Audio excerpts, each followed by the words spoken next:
반갑습니다. 우리 차우 성도 인사하겠습니다. 한 주간 평안하셨죠? 반갑습니다. 얼굴들이 밝아서 좋습니다.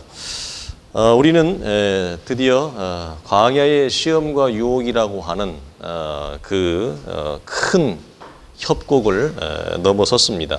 우리 성도들에게 신앙적인 큰 유익과 분별이 있기를 간절히 소망하고요. 이제 마태복음 5장과 6장, 7장, 마태복음에서의 가장 복음의 정상이라고 하는 산상수훈을 앞두고 잠깐 산상수훈으로 연결되어지는 이 다리와 같은 역할을 하는 것이 오늘 우리가 본문에 있는 나눈 내용입니다. 이 내용을 우리가 이번 주 아니면 혹 다음 주까지 우리가 같이 묵상을 하고 드디어 이제 산상수훈에 들어가는데 우리 성도들에게 부탁을 드리고 싶은 것은 말씀을 전하는 저를 위해서 좀 부탁을 드립니다. 왜냐하면 우리가 일반적으로 그렇습니다만 영어나 수학을 아는 것과 그걸 학생에게 풀어서 설명하는 것은 별개입니다. 자신은 똑똑해서 굉장히 잘 알 수 있고 쉽게 문제를 풀 수 있는 재주와 능력이 있다 할지라도 그걸 어린 학생들에게 이해하는 차원에서 설명하는 것은 또 다른 문제예요. 그래서 어떤 사람은 자기가 알고 있는 것보다 훨씬 잘 푸는 재주가 있는 사람이 있고 어떤 사람은 아는 건 굉장히 많은데 그걸 풀어내는 능력이 재주가 없어서 본인은 너무 잘 아는데 가르침을 받는 학생이 점수가 안 올라가는 경우도 있어요. 실제로 그렇습니다. 그래서 이걸 제가 개인적으로는 마태복음 전체를 다 이미 설교를 했고 그다음에 여러 번 묵상을 했고 산상수훈이 주는 말할 수 없는 그 지복의 가치와 영적인 내용의 풍성함은 우리가 다 담을 수 없습니다. 그러나 이걸 풀어서 성도들이 어떻게 받느냐의 문제는 또 다른 별개의 문제입니다. 그래서 저 또한 기도를 하고 우리 성도들도 기도해 주시어서 산상수훈에 대한 말씀의 풍성한 생명의 그 윤택함이 살아가는 성도들의 삶에 흘러가기를 원하거든요. 그리고 우리 성도들이 특별히 산상수훈에 대해서 말씀을 좀 반복해서 집에서 묵상하시고 읽으시고 그러고 오시면 좋겠습니다. 그래서 내가 산상수훈에 대해서 어떻게 생각하고 있는가. 그래서 산상수훈은 잘못 받으면 이게 처음부터 이렇게 각도가 안 맞으면 특별히 5장, 6장, 7장은 모든 복음서가 그렇습니다만 정말 힘듭니다. 숨이 막혀요. 이 산상수훈의 말씀을 들을 때 너무 수준이 높아서 너무 고차원적인 말씀이라서 이 말씀을 들을 때 숨이 막힐 수 있어요. 그래서 우리 성도들이 그런 차원에서 말씀을 받음에 있어서도 준비하시고 기도하시고 그러면 좋겠습니다. 자, 오늘 복음 전파의 시작, 광야의 유혹과 시험을 이스라엘이 실패했던 모든 신앙적인 여정을 주님이 마지막 아담이신 주님이 오셔서 첫사람 아담의 실패로 말미암아 야기되었던 모든 신앙적인 패배와 좌절 그것들을 주님이 다시 정상으로 회복시켜 놓았고 그것을 기독교의 신앙이 무엇인지를 주님의 승리하시는 모습을 통해 우리에게 면면히 보여준 것입니다. 광야의 유혹과 시험에 주님이 승리하신 모든 샘플들은 그래서 우리가 현대 교회와 성도들이 얼마나 이 마귀의 접근이 얼마나 교활한가, 얼마나 영특한가. 그래서 늘 앞으로 다가오는 것은 하나님의 말씀을 가지고 마귀가 얼마든지 하나님의 말씀을 인용하더라. 그리고 마귀 또한 하나님의 역사를 흉내내더라.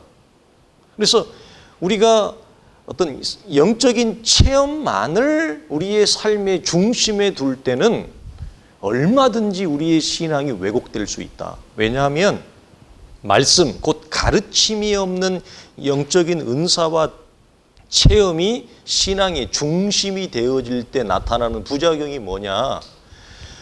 성령도 영적 체험을 일으킬 수 있지만 우리가 광야의 유혹과 시험을 통해 확인하는 건 뭐죠? 얼마든지 이 사단이라고 하는 존재도 거짓의 앞잡이요, 거짓의 우두머리인 이 마귀도 얼마든지 영적 체험을 일으켜요. 그래서 우리가 뭐 다음 주에 나누겠습니다만 교회만 치유가 있는 것이 아니라 불교에도 치유가 있어요. 교회만 방언이 있는 게 아니에요, 여러분. 다른 여타 종교에도 방언이 있어요. 이게 무슨 말일까요? 성령만 방언의 은사를 일으키는 게 아니에요. 마귀도 방언의 은사를 줘요. 성령 하나님만 거룩한 영적 체험을 일으키는 게 아니라 영적 체험을 빙자한 환상이나 체험을 얼마든지 일으킨다는 거예요. 그래서 그걸 무엇으로 구별하고 무엇으로 우리가 확인을 하느냐? 빛 대신 하나님의 말씀밖에 없어요. 말씀으로 우리의 영적 체험을 확인시키는 것입니다. 이것이 비어 있을 때, 이것이 부재할 때 우리는 이 영적 체험의 뿌리가 누구로부터 왔는지를 확인하는 것이 쉽지 않은 노릇입니다. 그래서 우리가 이 광야의 유혹과 시험을 통해 마귀가 하나님의 교회와 성도들에게 접근하는 그 접근법이 감탄할 정도다. 그리고 이 마귀의 전략이 먹힌 유럽과 북미가 어떻게 됐어요? 기독교가 유럽은 거의 초토화됐습니다. 유럽 교회는 이미 초토화됐어요. 북미 교회도 여러분이 매스컴을 통해 미국이라고 하는 사회가 예전에 초기 청교도들에 의해서 세워졌던 미국과는 사뭇 다르다는 것을 여러분이 매체를 통해 쉽게 확인할 수 있어요.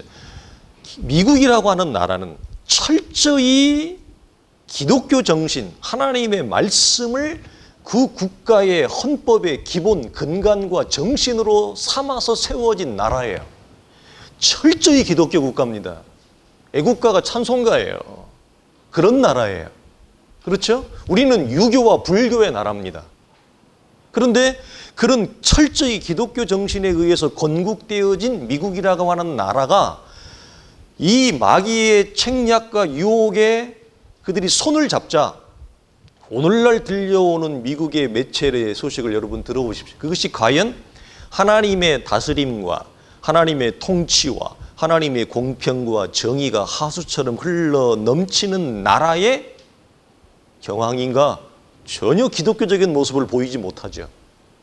왜 그래요? 우리가 이 4장 전체를 통해 나누었던 이 마귀의 유혹에 손을 잡으면 반드시 일어나는 것이 뭐라고 그랬어요? 기독교의 타락, 교회의 파멸, 반드시 일어납니다. 근데 이것이 우리가 놀라웠고 우리가 영적으로 깨어있고 경계해야 될 것은 뭐냐?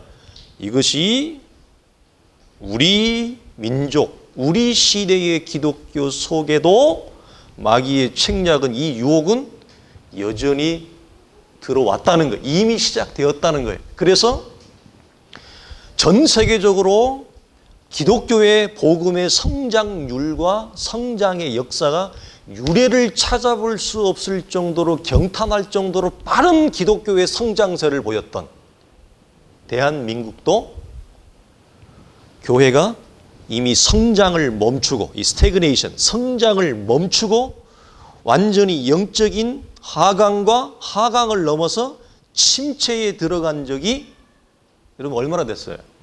여러분 20년, 30년 예수 믿으셨으니까 한국 교회 안에 주일학교의 성장이 멈추고 청장년의 성장이 멈추고, 여러분 웬만한 교회에 주일학교 학생 숫자를 보세요.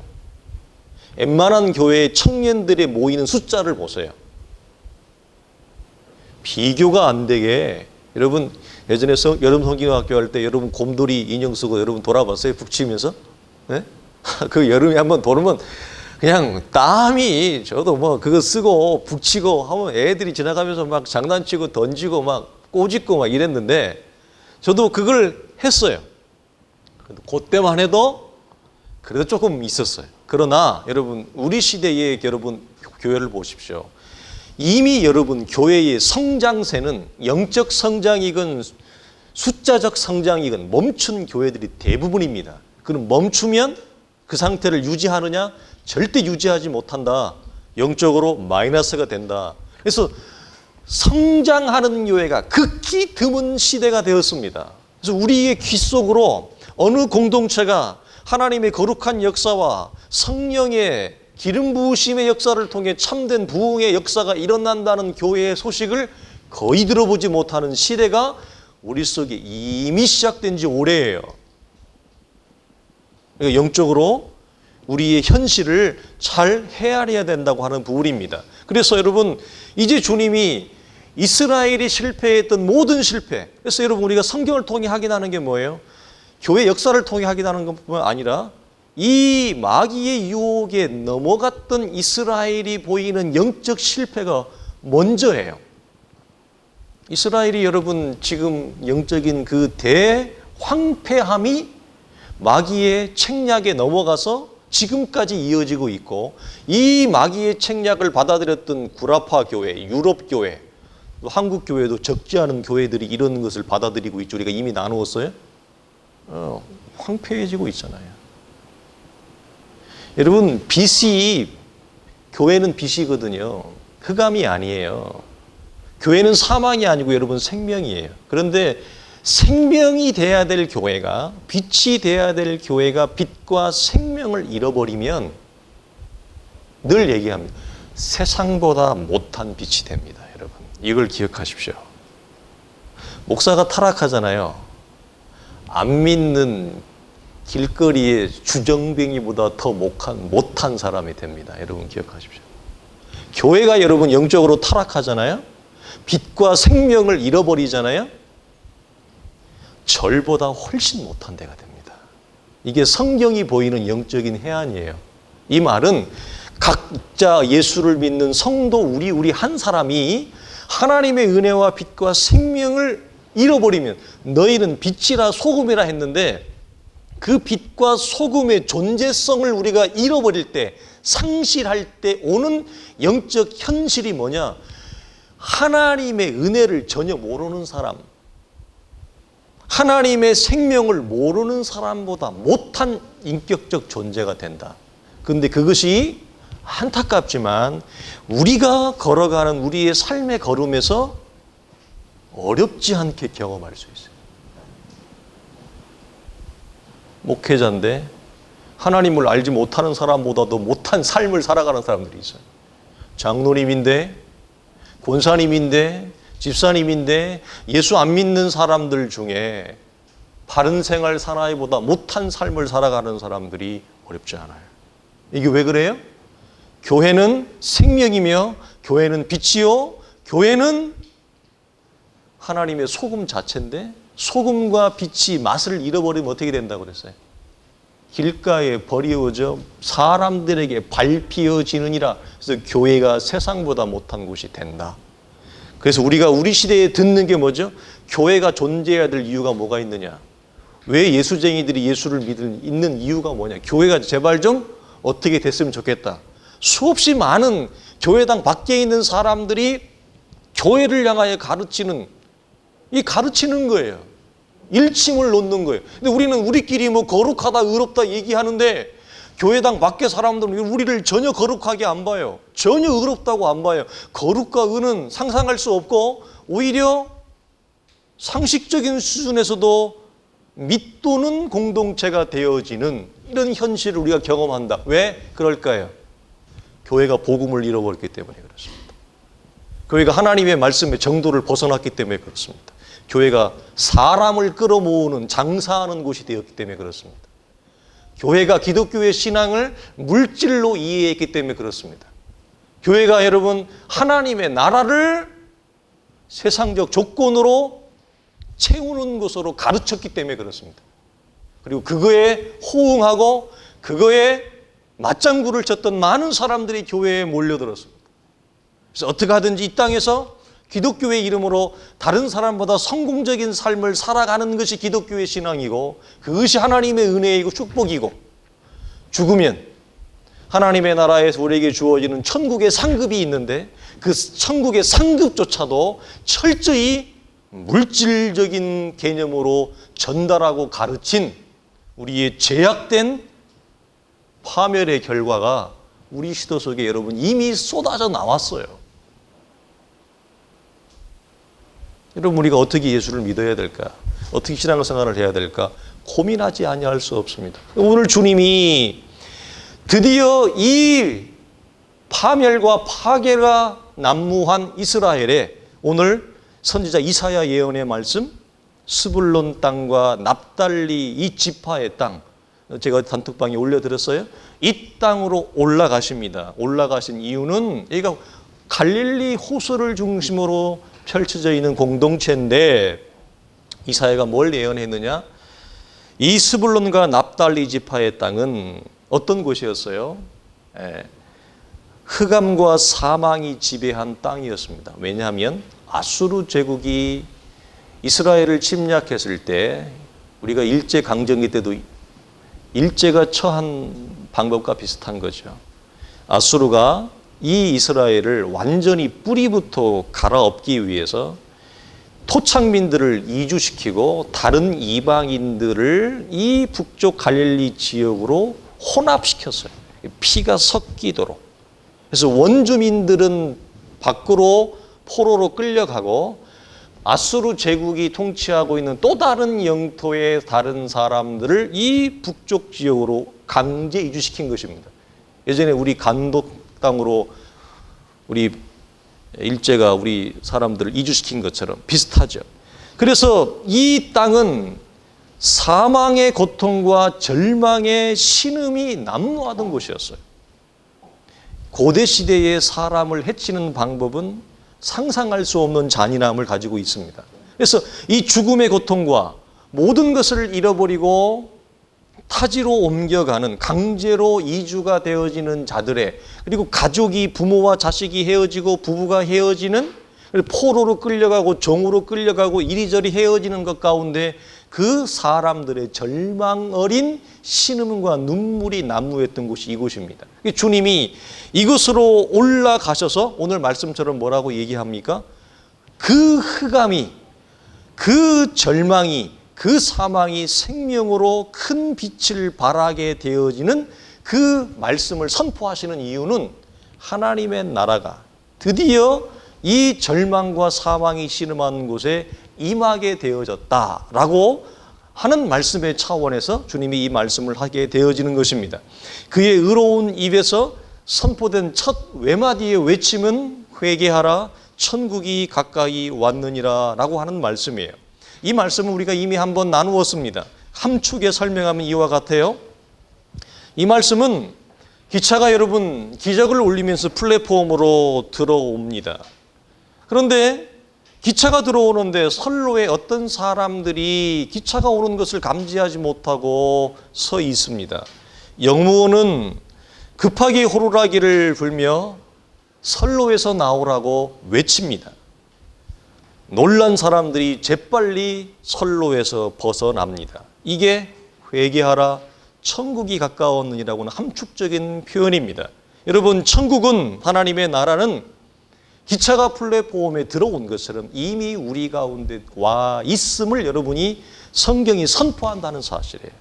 우리가 중반부에 나누겠습니다만, 우리가 성경이 선포하는 위대한 사실 앞에 내 자신이 둔감한 이유는 어디에 있죠?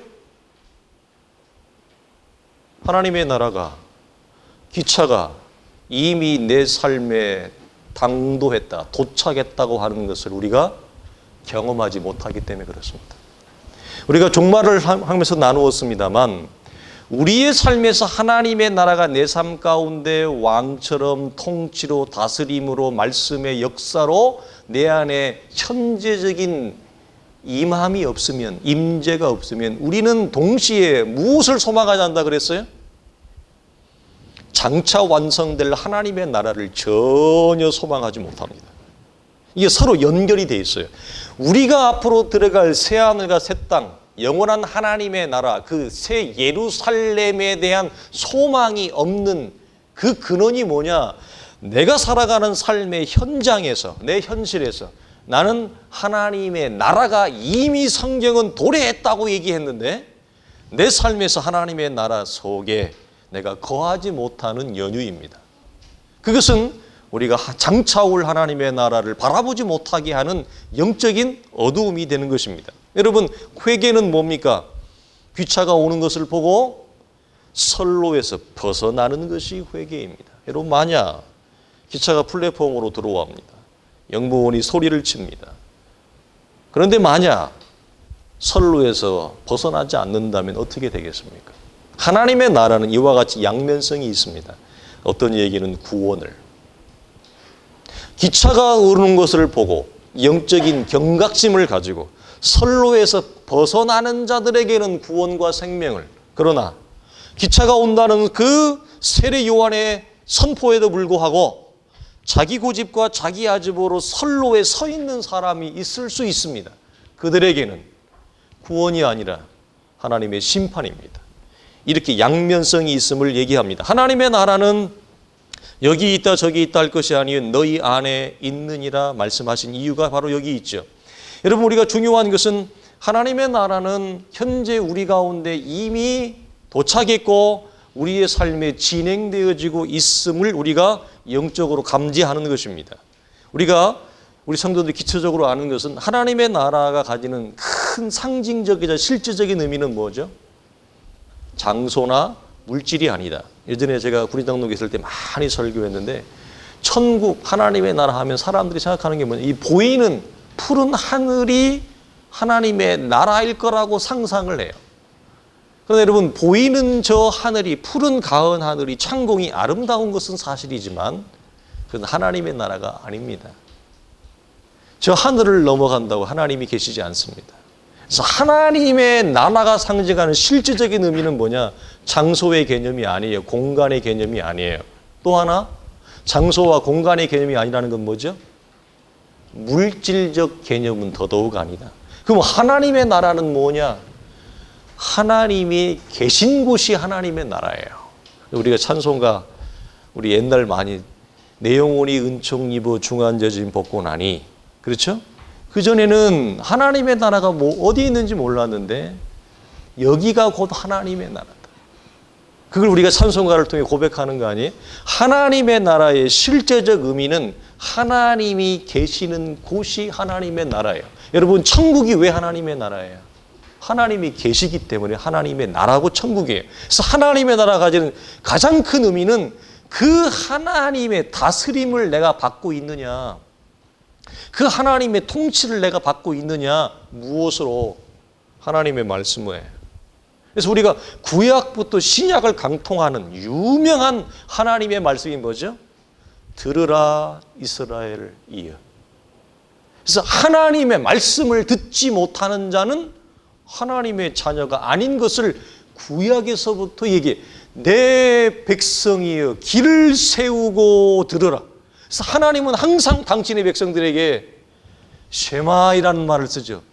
내 백성아 들으라. 그래서 아버지의 말씀을 청종하지 못하는 자, 잠언과 전도서를 그렇게 사랑하는데 잠언과 전도서의 여러분 최고의 가르침이 뭐죠? 아들아 아비의 말을 들을지니라, 이거예요. 거기에서 아비와 자녀가 누구죠? 하나님과 우리의 관계성을 얘기하는 것입니다. 자녀된 자의 가장 큰 영적인 책무는 뭐예요? 아비의 말을 청종하는 것입니다.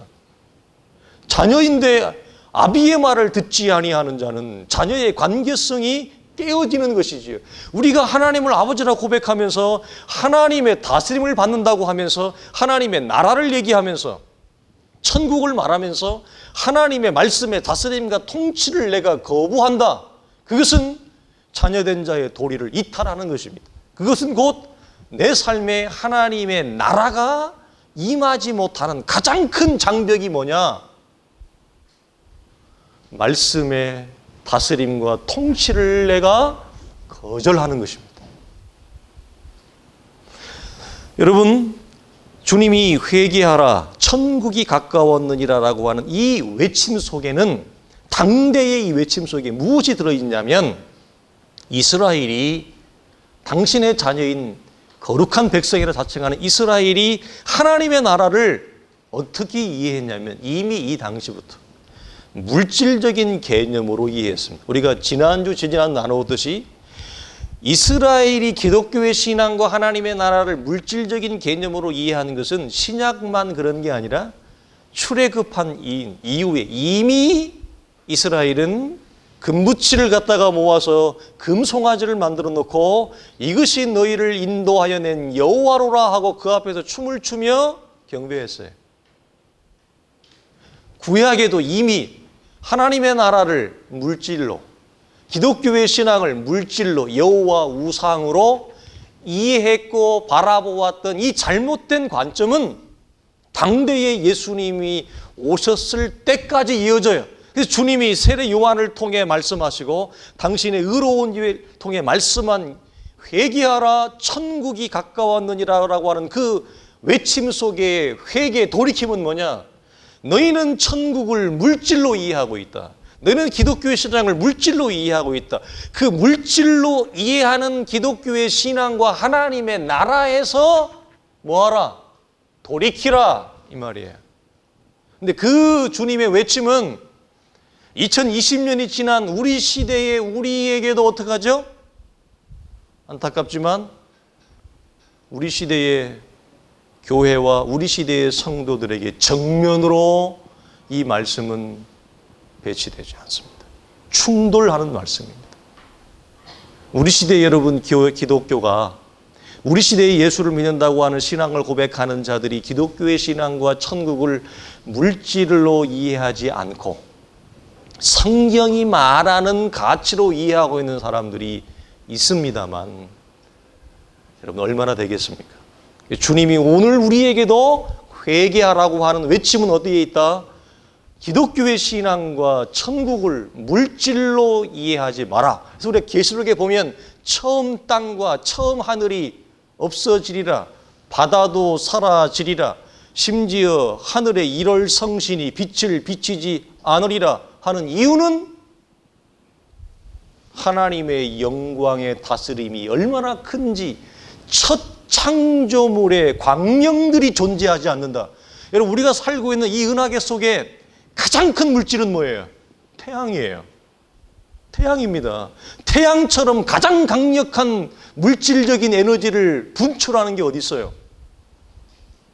근데 그 하나님의 나라는 가장 강력한 태양조차도 필요가 없다는 거예요. 무슨 말이에요?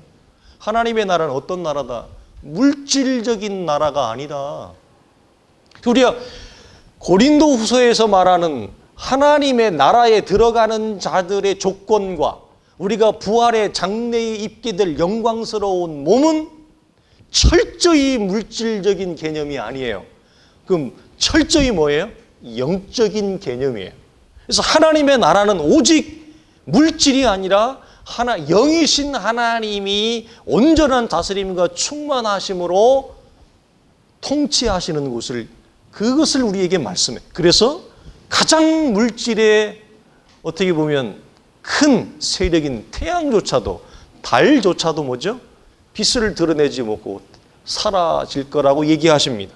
여러분 그러면 우리에게 중요한 것은 이 천국은 우리 가운데 어떻게 이루어지고 있느냐라고 하는 것입니다. 오늘 본문 화면에 한번 띄워주시겠어요?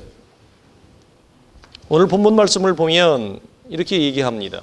23절에 온 갈릴리에 두루 다니사 그들의 회상에서 가르치시며 천국 복음을 전파하시며 백성 중에 모든 병과 모든 약한 것을 고치시니라고 하는 말씀이 있습니다. 여러분 회개하라 천국이 가까웠느니라 이 말씀과 더불어서 하나님의 나라가 이스라엘 가운데 우리의 삶 가운데 공동체 가운데 여러분 임하게 되어지는 하나님의 통도 세 가지 차원인데 뭐냐? 첫 번째 뭐죠? 하나님의 말씀을 가르침, 그 다음에 전파하심, 그 다음에 고치심, 이 세 가지예요.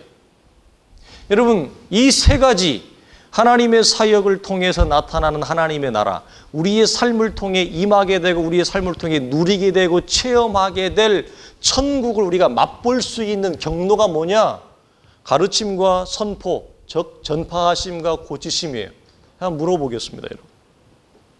이 세 가지 사역의 여러분 경로 가운데 여러분의 눈에 딱 들어오는 건 뭡니까? 뭐가 제일 많이 들어와요? 뭐가 복음이에요? 고치심이죠. 사람들의 눈에 복음은 뭐냐? 첫 번째 가르침이 아니에요. 두 번째 선포하심이 아니에요. 고침입니다. 그래서 여러분 기복주의와 신비주의가 언제나 통하는 이유가 여기 있습니다. 여러분에게 복음을 물어보는 거죠. 여러분의 눈에, 여러분의 관심사에, 여러분의 삶의 필요에서 여러분 들어오는 게 뭐예요? 천국 복음의 가르침이냐? 그 복음의 선포냐? 아니면 고침이냐? 라고 할 때 대부분의 사람들은 내 필요를 먼저 채우는 게 사람의 본성이라 무엇이 먼저 들어오느냐? 고침이 먼저 들어와요.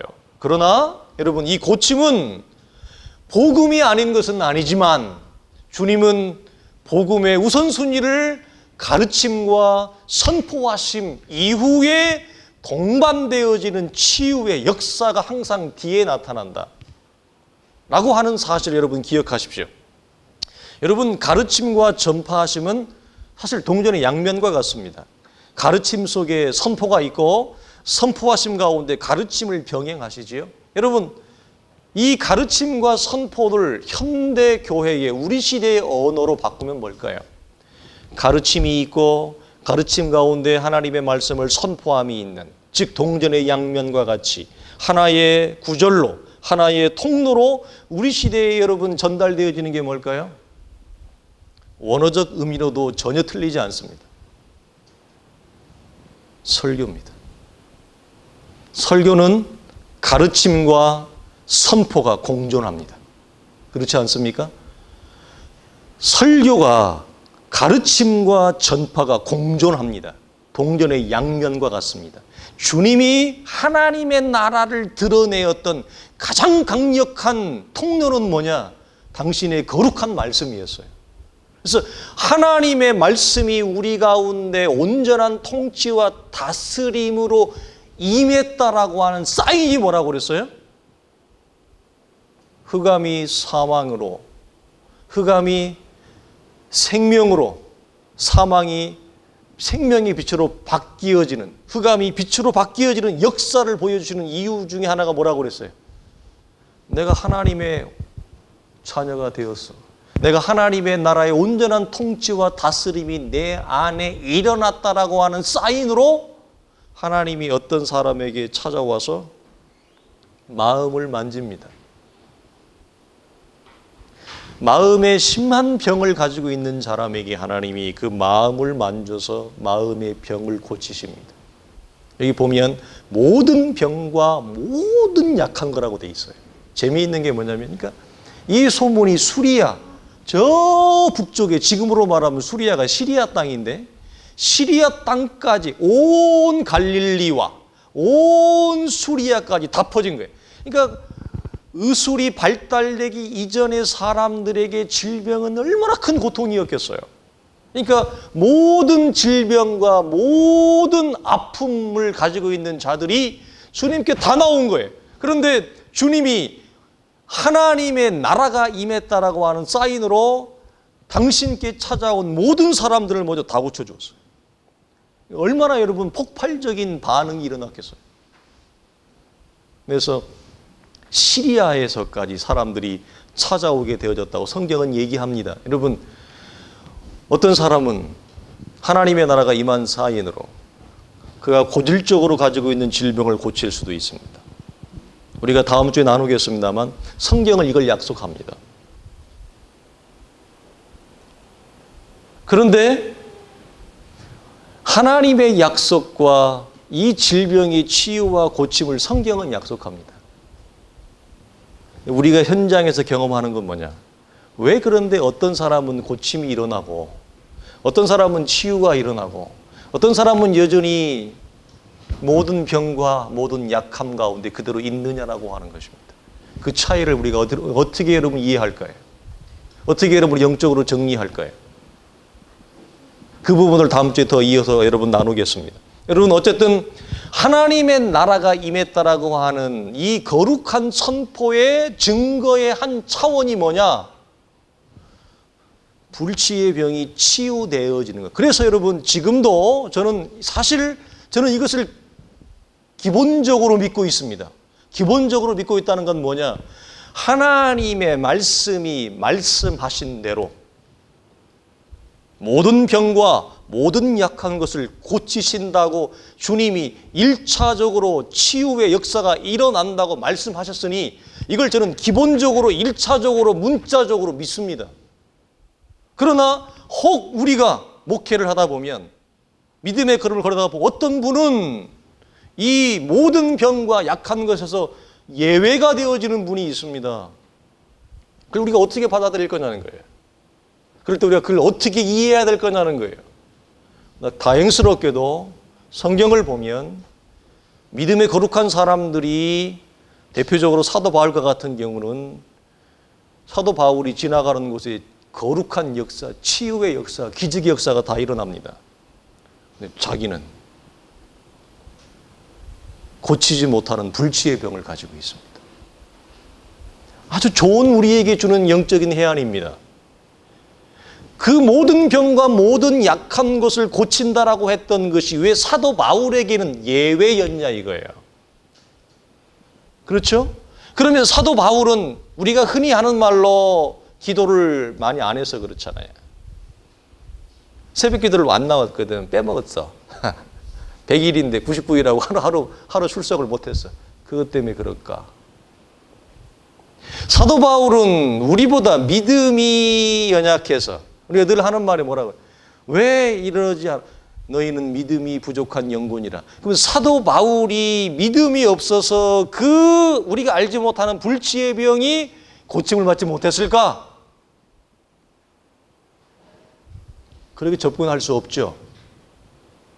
중요한 사실이에요. 우리는 너무 쉽게 하나님의 약속의 말씀이 우리의 삶에 성취되지 않을 때 우리가 너무 쉽게 하는 얘기가 뭐죠? 저 사람 믿음이 없어. 저 사람 평상시에 내가 보니 기도 생활을 전혀 안 해. 이렇게 우리가 쉽게 말을 던지지만 사도 바울이 우리보다 기도를 안 했다. 사도 바울이 우리보다 믿음이 연약하다. 말할 수 없는 것입니다. 우리가 시간적 간격과 차이가 있어서 그렇지 믿음의 거인들을 만나면 더군다나 초대교회의 이런 성도들의 삶을 우리가 보면 우리는 여러분 따라갈 수가 없습니다. 우리는 감히 흉내낼 수도 없습니다. 그런 삶을 살아가고 우리가 뒤에 보면 읽지 않았지만 세베대의 아들과 시몬과 안드레를 부르는 장면이 나옵니다. 주님이 먼저 이 두 그룹을 부릅니다. 같은 형제 베드로와 안드레를 부르고 세베대의 두 아들들을 부릅니다. 여러분 부름을 받을 이때에 이들이 알았을까요? 약 3년 후면 야고보는 최초의 순교자가 되어서 죽을 거라고 하는 것을 순교의 제물이 될 거라고 하는 걸 알았을까요? 주님은 아셨을 것입니다. 부름을 받을 때 그 제자를 부를 때 야고보와 요한은 베드로의 집안과 달리 자기 어선을 가지고 있는 부유한 집안이었습니다. 베드로는 자기 어선도 없고 거기에 들러리 쳐서 우리식으로 얘기하면 일용작부 같은 일을 했던 사람입니다. 베드로가 자기가 십자가에 거꾸로 여러분 매어 달려서 순교자가 될 거라는 걸 알았을까요? 그들은 전혀 몰랐을 것입니다. 여러분 그렇게 살아갔던 시대에 자신의 전 생명과 삶을 하나님 앞에 여러분 불초같이 드렸던 사람들에게 우리가 당신은 기도를 안 해서 믿음이 부족해서 이런 말을 감히 할 수가 없습니다. 지금 무슨 말이냐? 하나님의 약속은 분명히 있고 약속의 말씀은 분명한 성취를 이루지만 어떤 경우에 우리가 헤아릴 수 없는 경우에 이미 하나님의 나라가 베드로의 삶 가운데 사도 바울의 삶 가운데 충만하게 우리가 감히 헤아릴 수 없을 만큼 하나님의 나라의 온전한 완성을 우리보다 훨씬 진하게 경험하고 누리며 살아갔던 자들이지만 왜 하나님이 그들을 죽음에서 건져내지 않았냐는 거예요. 왜 그들을 하나님이 모든 약함에서 건져내지 않았냐는 거예요. 우리가 쉽게 버릴 수 없습니다. 쉽게 내뱉을 수 없다는 거예요, 여러분. 그래서 여러분, 저는 기본적으로 하나님의 교회에서, 기독교의 신앙에서 가장 중요한 게 뭐냐? 설교예요. 이걸 대체할 수 있는 건 없어요. 설교는 사실 가르침과 선포와 치유가 다 일어나요. 이 세 가지 하나님의 천국 복음을 전파하시고 그 하나님의 나라가 우리의 삶 가운데 온전하게 임했고 나타났다라고 하는 것을 온전히 응축해서 나타낼 수 있는 가장 거룩한 통로가 뭐냐? 말씀의 설교입니다. 설교 속에 하나님의 가르침이 들어가고 설교 속에 말씀의 선포가 일어나고 설교 속에 우리의 마음의 병이 치유가 되고 우리의 육체의 질병이 치유가 되고 우리의 관계의 단절이 회복이 되어지는 역사가 일어나는 것은 뭐죠? 하나님의 말씀밖에 없어요. 저는 이걸 기본적으로 믿습니다. 우리가 약을 먹지 말라는 얘기가 아닙니다. 병원을 가지 말라는 얘기가 아닙니다. 약을 드시고 좋은 거 드십시오. 그러나 우리가 하나님의 천국의 온전한 영광을 경험할 수 있는 가장 복된 시간이 뭐냐? 예배인데 예배에서의 설교의 시간입니다. 얼마든 저는 이 시대에도 말씀을 다루는 이 설교의 선포의 시간에 우리의 육체와 우리의 영적인 질병들이 얼마든지 회복될 수 있다. 치유되어질 수 있다. 이걸 저는 기본적으로 믿는다는 거예요. 우리 사랑하는 성도들 이걸 그대로 받아들이기를 바랍니다.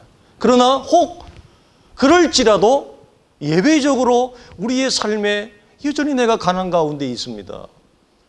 우리의 삶에 예외적으로 내가 여전히 약함 가운데 있습니다.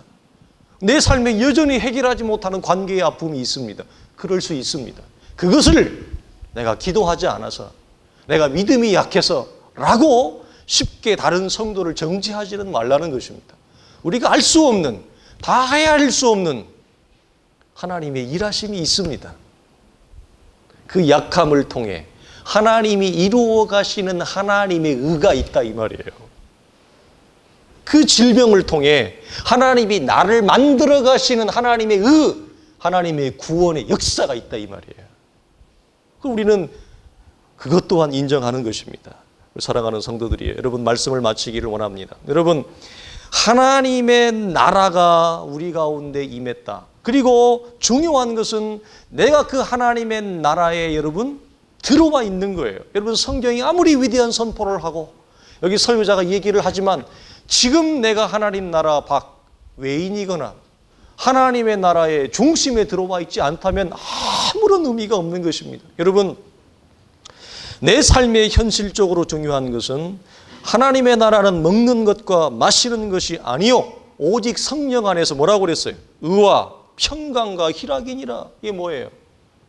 우리가 이미 나누었던 사람이 떡으로만 살 것이 아니요 그 말씀이 해당이 되어지기도 하고 먹는 것과 마시는 것이 아니라고 하는 것은 하나님의 나라는 물질에 근거를 둔 나라가 아니다. 성령 안에서 의와 평강과 희락이니라 라고 하는 하나님의 나라의 단모습을 보여주는 말씀입니다. 여러분 그러나 내가 예수를 믿는다면 여러분 예수 믿는 게 쉽지 않잖아요. 주일날 나오는 거 여러분 쉬우셨어요? 수월한 분도 있지만 교회 한번 주일날 예배 나오기가 수월하지 못한 분도 있어요. 숨이 차는 분도 있을 수 있잖아요. 여러분 그렇게 우리가 예수를 믿어가는데 내 삶에서 성령 안에서 의와 평강과 희락을 여러분 누리고 계시냐는 거예요. 너희는 여호와의 선하심을 맛보아 알지라 그랬어요.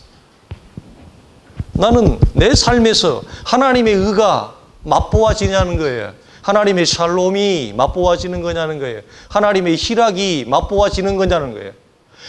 내 삶의 의와 평강과 희락에 내가 힘들게 신앙생활을 하러 가는데 이 의와 평강과 희락조차도 맛보지 못한다면 우리는 어디에서 힘을 받습니까? 먹는 것과 마시는 것은 하나님의 나라가 아니라고 얘기합니다. 먹는 것과 마시는 것으로 의와 평강과 희락을 대체할 수는 없습니다. 우리의 배는 배부를 수 있으나 우리의 영혼은 굶주릴 수 있습니다. 영혼의 굶주림을 우리의 배부름이 대체시킬 수 없습니다. 성경을 우리에게 얘기합니다. 여러분, 팔복은 무엇입니까? 하나님의 나라가 이미 확보된 자들이 이 땅 가운데서 현재적으로 경험할 수 있는 복된 상태예요. 우리가 나눌 것입니다. 팔복에 대한 한국교회 성도들이 큰 오해는 뭐냐면 율법적으로 이해하는 거예요. 그 율법적 이해가 뭐냐? 마음 심령이 가난한 자는 복이 있나니 천국이 저희 것임이라 했으니, 천국을 얻기 위해서는 마음이 가난해야 된다라고 하는 이 행위와 율법을 전제 조건으로 삼는 것입니다. 내가 왜 천국을 소유하지 못하느냐? 내가 심령을 가난하게 하지 못하기 때문이다. 그럼 물어봐요. 어떻게 하면 심령이 가난해져요? 아니, 그냥 가난한 것은 하면 되잖아. 그냥 가난한 건, 자, 오늘부터 가가지고 다 파. 소유권을 다 파. 도장도 새로 파. 그래가지고, 내 마음에 드는 사람한테 다 소유권 이전을 해줘. 그러면 그건 가난해지는 거야. 그거 할 수 있어. 그런데 마음은 도대체 어떻게 가난해지는 거야? 어떻게 가난해지는 거야? 아니, 내 재산이 한 300억 되는데, 내가 물질적으로 한 300억 정도 자산단데, 그 300억적인 풍요로운 물질의 자산 속에서 내 마음을 어떻게 하면 가난하게 할 수 있을까요? 가르쳐 주세요, 비결. 한국교회 성도들이 팔복에 대한 산상손에 대한 가장 큰 오해는 율법과 행위를 먼저 내가 이루어야 팔복의 복이 내 것이 되겠다라고 하는 잘못된 가르침이에요. 바울이 갈라디아 교회들이 뭐라, 어리석도다 갈라디아 사람들아, 너희가 구원을 얻은 것이 믿음으로냐 행위로냐, 어찌하여 은혜를 폐기하려고 하느냐. 여러분, 우리는 지난주에 나누었죠? 베드로가 주님에게 몇 번 용서해야 된다? 7번 용서하면 그 인심 많이 쓴 거라고 그랬어요. 우리가 할 수 있는 최대의 우리의 한계점은 7번이에요. 사실 7번까지 가요, 못 가요, 우리가? 자, 집에서 남편한테, 아내한테, 자식한테 꽥 소리 지르는데, 자, 3세판에 가는 사람. 7번까지 가요? 아마 7, 6번까지 참고 소리 꽥 지르는 사람은 내가 없을걸? 거의 세 판 안에 이미 승부는 나지 않을까. 그죠? 여러분, 우리는 7번까지 못 가요. 그런데 우리가 어떻게 우리 스스로 심령을 가난하게 만들어요? 그러면 설사 극단적으로 내 모든 재산을 다 소유권을 처리하면 가난해질까요? 그렇지 않습니다. 내 가진 모든 재산을 우리 권사님한테 다 드려도 마음을 가난하게 하는 것은 불가능합니다. 그래서 여러분, 이 판상수훈의 팔복은 하나님의 나라가 이미 들어와 있는 자들이 가지는 8가지의 복의 특징을 얘기하는 거예요. 여러분, 그 복에서 뭐라고 얘기해요? 여러분, 심령이 가난한 복 여러분 누리고 있어요? 참 저는 마음에 드는 게 뭐냐, 마음이 청결한 자는 하나님을 본다 그랬어요. 여러분, 우리가 하나님을 봐요? 천국이 우리 가운데 이미 임했다고 했는데, 그 나라가 지금 내 삶 가운데 이미 도착했는데, 2000년 전에 이미 이 땅 가운데 임했는데, 나는 예수 믿은 지가 30년, 50년이 되어졌는데, 그것도 수월하게 믿는 것도 아니고 숨차게 가파르게 예수를 믿는데, 그렇게 어렵게 예수를 믿어갖고 나의 삶에 마음이 청결한 자는 하나님을 본다 그랬는데, 하나님을 봐요? 그 축복이 뭐예요? 그 하나님을 보는 축복을 우리가 어떻게 해결할 수 있어요? 마음이 가난한 복, 그래서 이미 이 땅 가운데서 천국이 내 것인 것을 확인하고 충만하게 걸어가는 그 해결책이 뭐예요? 비밀은 말씀을 받음에 있습니다. 하나님의 말씀을 받지 못하면 불가능합니다. 우리가 아무리 신앙적 열심과 신앙적 헌신과 탁월한 충성의 모습을 보인다 할지라도 하나님의 말씀에 가르침을 받지 못한 채 가지는 어떠한 신앙적 행위와 헌신도 하나님을 보지 못합니다. 보셨습니까? 보지 못합니다. 하나님을 볼 수 있고 천국을 누릴 수 있는 유일한 영적 비결은 주님의 거룩하고 의로운 입에서 나오는 그 말씀을 우리가 온전히 받음에 있습니다. 하나님의 말씀이 내 안에 온전한 다스림과 통치로 역사되어지지 않을 때 우리는 심령이 가난한 자의 복을 누리지 못합니다. 하나님을 보는 축복을 경험할 수 없습니다. 하늘의 의와 평강의 그 희락을, 신령한 영광스러움을 절대 경험할 수 없습니다. 우리는 힘들게 예수를 믿어가기 때문에, 쉽지 않게 걸어가고 있기 때문에 저는 사랑하는 우리 모든 성도들이 이미 이 땅 가운데서 성경이 선포하고 약속하시는 이 일차적인 하나님의 나라의 이 복을, 천국의 복을 성도들이 다 누리면서 여호와의 선하심을 맛보면서 하나님을 대면하듯이 우리가 예수 믿기를 원합니다. 우리가 여러분 어디에서 힘을 받냐는 거예요.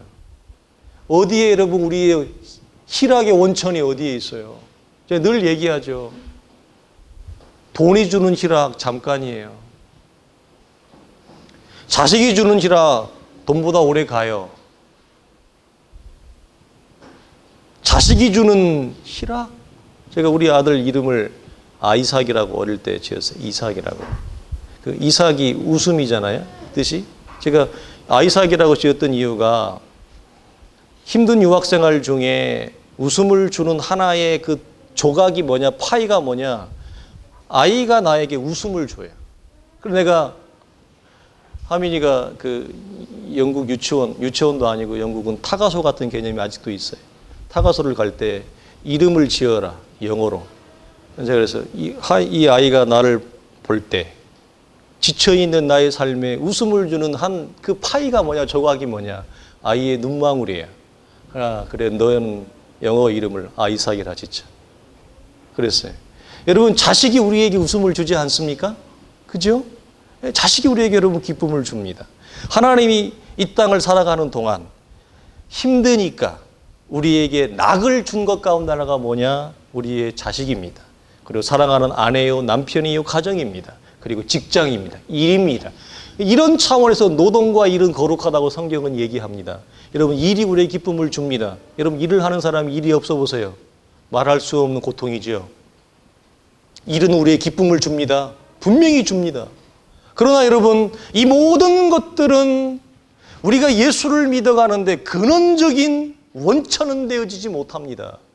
개인적으로 내가 하나님의 나라의 중심에 서 있고 하나님의 나라에 들어와 있음으로 인하여 위로부터 주어지는, 당신으로부터 주어지는 말할 수 없는 영광스러움을 우리가 맛보고 경험하며 체험하며 누리며 걸어갈 때 우리가 가지고 있는 삶의 모든 문제의 해결점이 여기에 있습니다. 그러나 우리는 이것을 잃어버립니다. 성경은 외롭게 선포할 뿐입니다. 오늘도 목회자는 외칠 뿐입니다. 나의 삶에서 경험되어지고 체험되어지고 누려지는 하나님의 나라의 강수는 없습니다. 우리는 예수를 믿어가는 것이 더욱 무거워질 수밖에 없습니다. 그래서 저는 우리 사랑하는 성도들이 하나님의 말씀을 온전히 받아서 이 하나님의 나라의 강수의 충만한 은천으로, 이 원회로 나아가기를 주님의 이름으로 간절히 축원드립니다. 기도하겠습니다. 하나님 아버지 감사합니다. 성경은 위대한 선포를 합니다. 아버지 하나님, 하나님의 나라에 대한 거룩한 약속이 있습니다. 아버지 하나님, 그러나 우리에게 소중한 것은 내 삶에서 그의 위대한 가르침과 위대한 하나님의 나라의 영적인 약속들이 전혀 경험되어지고 있지 않다는 것입니다. 아버지 하나님, 우리의 외로움과 우리의 슬픔과 아픔을 해결할 수 있는 것이 무엇입니까? 아버지 하나님, 다 이야기할 수도 없고 다 말할 수도 없고 다 헤아릴 수도 없는 우리의 삶의 아픔은 하나님 무엇으로 해결되어지며 무엇으로 만져집니까? 거룩하신 아버지 하나님, 마음이 청결한 자는 하나님을 볼 것이라 하였습니다. 아버지, 오늘 우리 가운데 육체의 질병이 있는 자들이 있습니다. 아버지, 우리 가운데 육체의 약함을 가진 자들이 있습니다. 마음에 상처가 있는 자들이 있습니다. 인간관계에 단절과 아픔이 있는 자들이 있습니다. 주여, 오늘 우리에게 말씀하셨습니다. 하나님의 말씀이 우리에게 선포되어지고 가르쳐진 후에 모든 병과 모든 약한 것이 고치어지니라 말씀하셨습니다. 아버지 하나님, 오늘 우리는 당신의 약속의 말씀을 믿고 거룩한 믿음으로 나아가기를 원합니다. 아버지 하나님, 하나님의 위대한 약속의 말씀이 오늘 거룩한 교회를 섬기는 사랑하는 성도들의 삶에 온전히 성취되어지게 하여 주시옵소서. 거룩한 말씀을 받게 하여 주시옵소서. 말씀의 가르침과 선포하심이 우리의 영혼에 충만하게 하게 하여 주시옵소서. 사랑하는 성도들, 약한 질병과 연약한 모든 삶의 고통으로부터 자유하게 되어지며 고치어지는, 치유하게 되어지는 거룩한 역사가 일어나기를 소망합니다. 그래야 온전히 하나님의 나라를 맛보며 하나님의 영광을 경험하며 하나님의 살아계심과 역사하심과 내 삶에 동행하심의 거룩한 역사들이 우리의 삶에 충만하게 일어날 수 있도록 사랑하는 성도들의 모든 삶의 자리자리에 하나님의 은혜의 강수가, 생명의 강수가 넘쳐나는 삶을 살아갈 수 있도록 우리 하나님 축복하여 주시옵소서. 우리 주 예수 그리스도의 이름으로 간절히 기도하오며 축복하오며 치유하옵나이다. 아멘. 이제는 우리 주 예수 그리스도의 은혜와 우리 하나님의 크신 사랑과 성령의 감화감동하심이 약속의 말씀을 붙잡고 하나님의 말씀이 우리 삶 가운데 온전히 성취되어지기를 믿음으로 고백하며 믿음의 걸음을 걸어가며 하나님의 나라의 풍성한 약속과 하나님의 나라의 의와 평강과 희락과 하나님을 맛보는 축복을 경험하기를 원하는 사랑하는 성도들의 모든 신앙적 걸음과 여정과 가정의 섬김과 사랑하는 자녀들의 머리 위에 또 섬기는 직장과 특별히 전염병으로 신음하고 있는 이 나라의 민족과 전 세계의 국가들 위에 이제로부터 영원토록 항상 함께 있을지어다. 아멘.